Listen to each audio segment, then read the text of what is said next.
Chapter 30.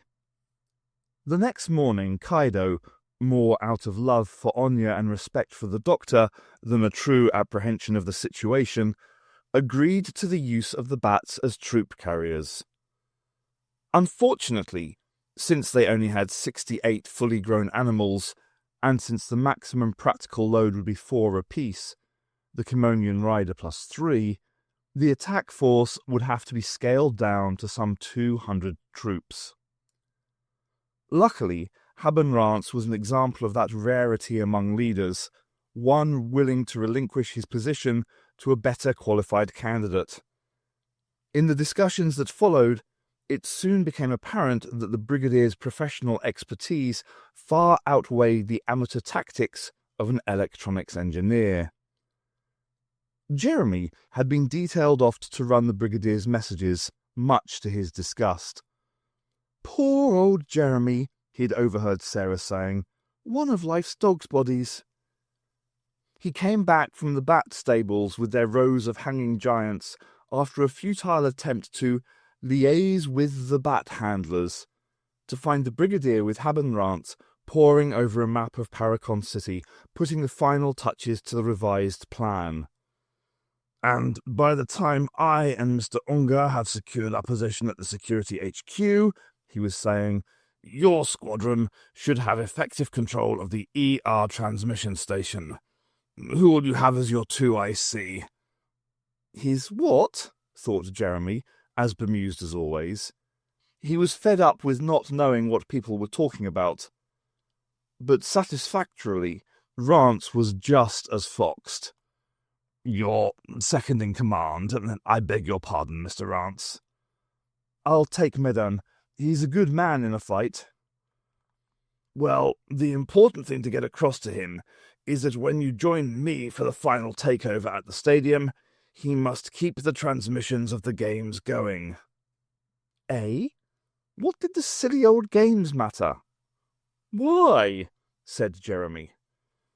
The whole essence of the strategy, the brigadier said emphatically, is to effect a swift transfer of power while everybody is distracted by the finals of the games.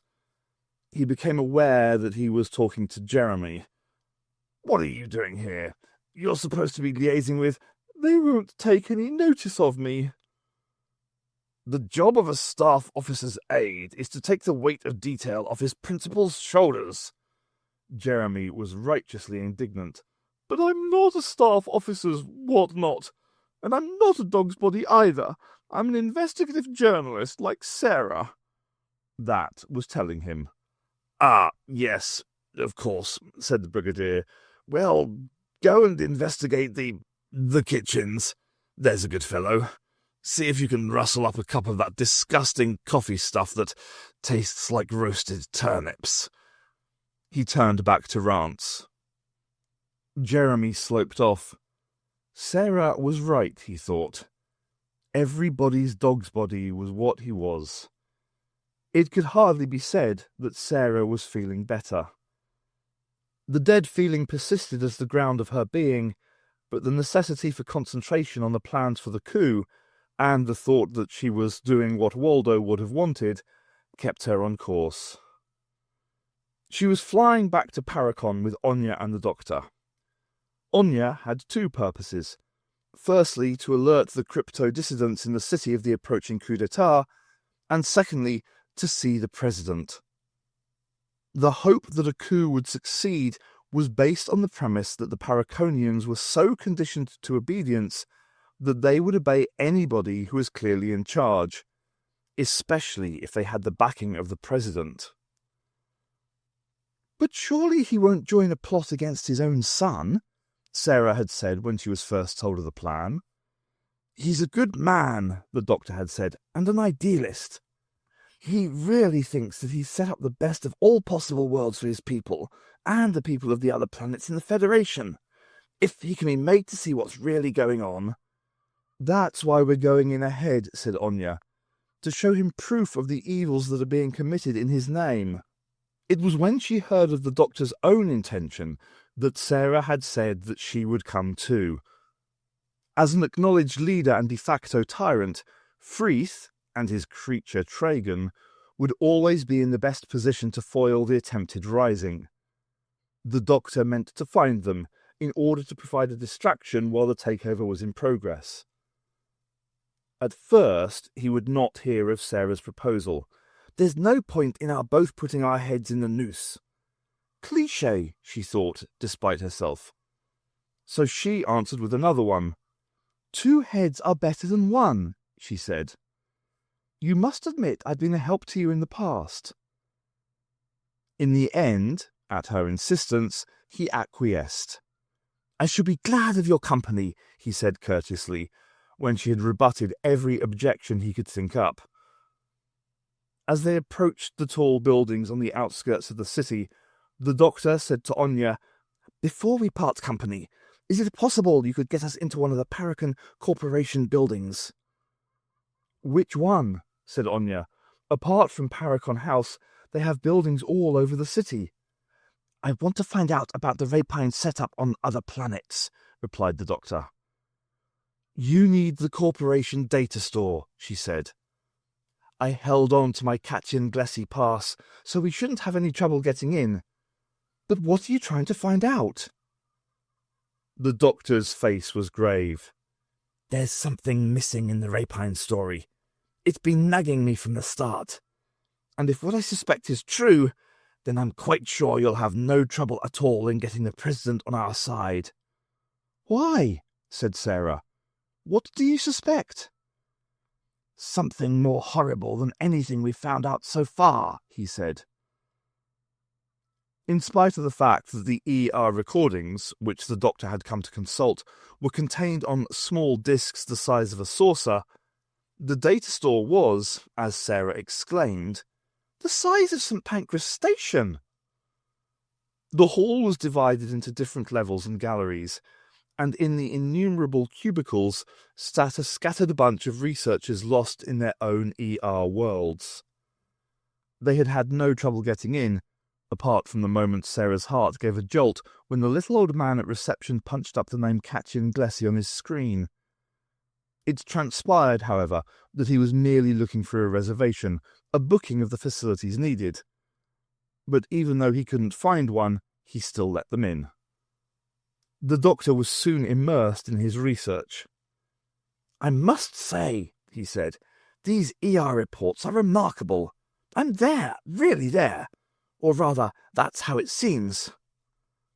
For a moment, Sarah's last experience of ER was as immediately present to her as it had been when she held Waldo's back in the sights of her gun. She shuddered and pushed the image away. "Are they any help, though?" said Anya. "Yes, they are, undoubtedly."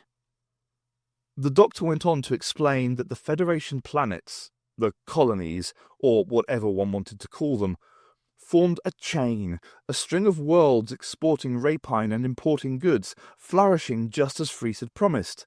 Everybody prosperous, everybody happy. At least on the surface. So, what was worrying him? Sarah wanted to know. The planets where the supply of rapine was dwindling, he said. The economies were starting to break down, poverty growing and discontent. The fertility of their soil had been all but eaten up and had to be replaced by massive doses of fertilizer. Anya said, "I could have told you all that." The Doctor said, "Of course, it's what I expected. But what is the end term of the progression? And where does the fertilizer come from? Let's find out." He selected a disc from the rack in front of him and asked Anya to patch 3 ER channels together. "Right," he said, when they were all wearing their headsets. "Let's go to Blestinu, where the TARDIS first landed. This is the latest recording." Sarah took a deep breath. What horrors was she in for this time? At once, she was in the middle of a nightmare landscape of mud. A few stumps of shattered trees showed that this had once been a normal piece of countryside, but now the terrain was as covered with craters as the surface of the moon. To the sound of shooting and distant explosions was added the whistling shriek of a shell, which heralded an explosion nearby, which created a hole the size of half a tennis lawn. Sarah felt herself being covered with flying mud and debris. She uttered an exclamation of dismay. "Yes," she heard the doctor's faint voice. "We're in the middle of a war, a conventional shooting war." She pulled off her helmet. Back in the data store, she saw Anya lean forward and adjust one of the controls. "I suspect this is only the tip of the iceberg," the doctor was saying. "A body that's been blown to bits isn't much use to anybody." "What do you mean?" said Anya. "Let's have a look round," said the doctor in reply. Sarah replaced her headset. The doctor's voice came through much more strongly, now that Anya had altered the volume, and the sounds of war were gratefully distant. For Sarah found herself present at a series of the most horrendous scenes of death and devastation she had ever seen. Dead bodies were everywhere, lying where they had fallen, or stacked in neat piles. The smell of decaying flesh pervaded the air. A few survivors wandered aimlessly through the ruins of their world. Elsewhere, ragged soldiers ran for cover and let off sporadic bursts of automatic fire at their unseen brothers. But none of this was what the doctor was looking for. "Ah, now, this is what I was afraid of," she heard him say at last. She was wearing what could only be a gas mask. Through the eyepieces, she could see that they had arrived at a country road thick with the fallen, mostly women and children, still clutching pathetic bundles of belongings, or lying beside handcarts overloaded with inappropriate household goods. "Refugees," said Anya. "Look over there to the left," said the doctor. "A mechanical lifter, loading them into a truck. Can you see the driver? He's wearing a gas mask too." "And the truck has the badge of the Paracon Corporation," said Anya. "I'm beginning to understand." Sarah was still in the dark. "What are you getting at, Doctor?" she said. "Can you take any more?" "I must." Once more she was thrown into a bewildering, dizzy series of quick snatches of a planet at war with itself, stopping inside a cavernous building, some sort of factory, with the din of machinery fighting the roar of a queue of Paracon trucks. "Oh, my God," said Sarah. "They're tipping the bodies into that machine." "A processing plant," said the doctor. "And look, coming out at the other end, all neatly bagged and labelled. Well, what do you think it is?" "I don't think I want to know," said Sarah. "Fertilizer," said the doctor. The doctor told them what he thought had happened. The president must have handed over to his son about the time that it was becoming apparent that the normal sources of nitrogenous plant food was becoming too depleted throughout the Federation for the operation to continue. Freeth, probably by the chance discovery of a warring planet, hit on this macabre solution to the problem. The protein of animal flesh was an ideal source of nitrogen. The trouble was that there could never be enough for a self-sustaining operation. Every world-growing rapine would inevitably be reduced to desert in the end.